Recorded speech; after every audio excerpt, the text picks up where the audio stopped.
बहू का लौटा बचपन। रश्मि की सास उससे बहुत काम कराती थी और वो इस बात से बहुत परेशान हो गई थी। एक दिन सास कहती है, बहू, रसोई का काम खत्म हो जाए तो मेरे कमरे में आ जाना, कमरे की सफाई करनी है। ये कहकर सास वहां से चली जाती है। ये सासू माँ भी ना एक के बाद एक काम देती ही जाती है, जैसे कि मैं कोई बोतल से निकली हुई जिन हूँ। रश्मि अपनी सास के कमरे में जाती है और स्टूल पर चढ़कर अलमारी से सामान निकाल रही होती है। अरे बहू, संभाल कर, मेरा सामान तोड़ मत दियो।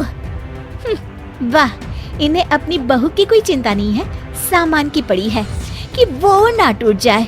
अब तो इनका सामान तोड़ना ही पड़ेगा।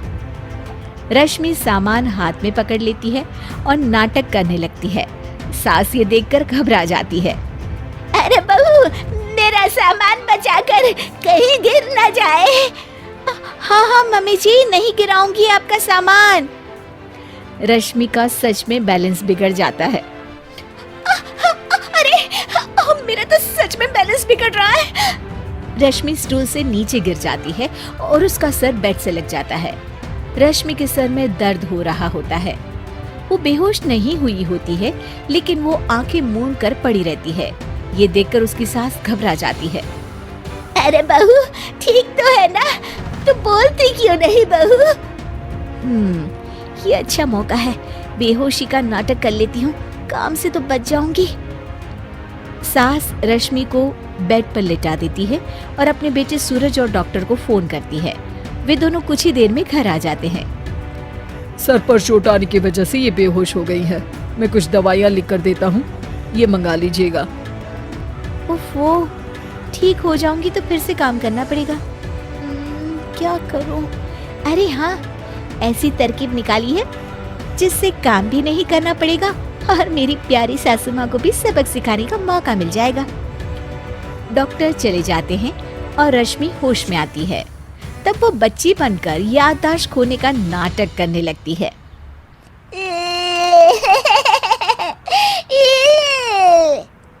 अरे बेटा, ये बच्चे के रोने की आवाज कहाँ से आ रही है? हाँ माँ, मैंने भी आवाज सुनी। फिर से रोने की आवाज आती है।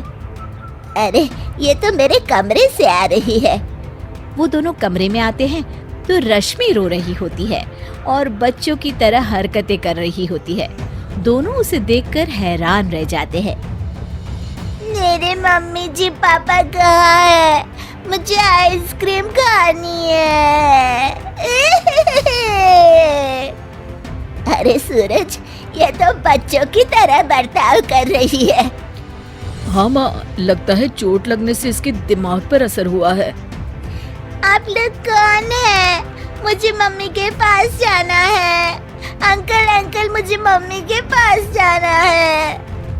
अंकल? अरे रश्मि, मैं तुम्हारा पति हूँ, क्या तुम्हें याद नहीं है? पति क्या होता है अंकल? और ये बूढ़ी आंटी कौन है? बूढ़ी आंटी? बूढ़ी किसको बोला? बूढ़ी को बूढ़ी नहीं बोलूंगी तो क्या बोलूंगी? तुझे तो अभी बताती हूँ मैं। बूढ़ी आंटी, गंदी बूढ़ी आंटी, गंदी बूढ़ी आंटी। मैं कल ही डॉक्टर के पास लेकर जाता हूँ रश्मि को। अगले दिन सुबह रश्मि की सास सारा काम खुद करती है और ये देखकर रश्मि को बड़ा मजा आ रहा होता है। अरे वाह, इस नाटक में तो बड़ा ही मजा आ रहा है। चलो थोड़ी और सेवा करवाते हैं सासू माँ से। आंटी, मुझे ना भूख लगी है। अरे इतनी देर से मेरा सर खा रही है, तेरी भूख नहीं मिटी। अब क्या खाना है तुझे? मुझे चॉकलेट शेक पीना है। अरे मुझे नहीं आता चॉकलेट शेक बनाना। मुझे चॉकलेट शेक चाहिए, मुझे चॉकलेट शेक चाहिए। अच्छा, मेरी माँ चुप हो जा, लाती हूँ बनाकर चॉकलेट शेक। रश्मि अपनी सास से खूब काम करा रही होती है और अपने नाटक का जमकर फायदा उठा रही होती है। रश्मि पूरे घर को बार बार गंदा कर देती है और उसकी सास बार बार सफाई कर रही होती है। ए बहू, तुझे समझ में नहीं आ रहा? कितनी बार कहा है कि एक जगह बैठ, अभी एक थप्पड़ लगाऊंगी तुझे।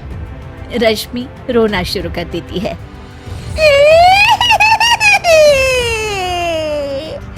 अरे अच्छा बाबा, माफ कर दे, मत रो। तुझे जो करना है कर, पर रो मत मेरी माँ। रश्मि अपनी सास की नाक में दम कर देती है। कुछ देर बाद सूरज फिर से डॉक्टर को लेकर आते हैं और डॉक्टर पूरी तरह रश्मि की जांच करता है। मुझे लगता है कि इनको हॉस्पिटल में ले जाकर स्कैन करना होगा, तभी कुछ पता चल पाएगा। बाप रे, मर गई। ये तो हॉस्पिटल ले जाने की बात करने लगे हैं। नहीं नहीं, मुझे हॉस्पिटल नहीं जाना। नहीं नहीं, मुझे हॉस्पिटल नहीं जाना डॉक्टर अंकल, गंदे अंकल, मुझे नहीं जाना। डॉक्टर तभी एक इंजेक्शन निकालते हैं और रश्मि को लगाने जा रहे होते हैं। नहीं नहीं, मुझे इंजेक्शन मत लगाइए डॉक्टर, मुझे इंजेक्शन से बहुत डर लगता है। मैं तो नाटक कर रही थी, मैं बिल्कुल ठीक हूँ। डॉक्टर और रश्मि की सास और पति एकदम दंग रह जाते हैं और रश्मि के इस नाटक का हो जाता है दी एंड।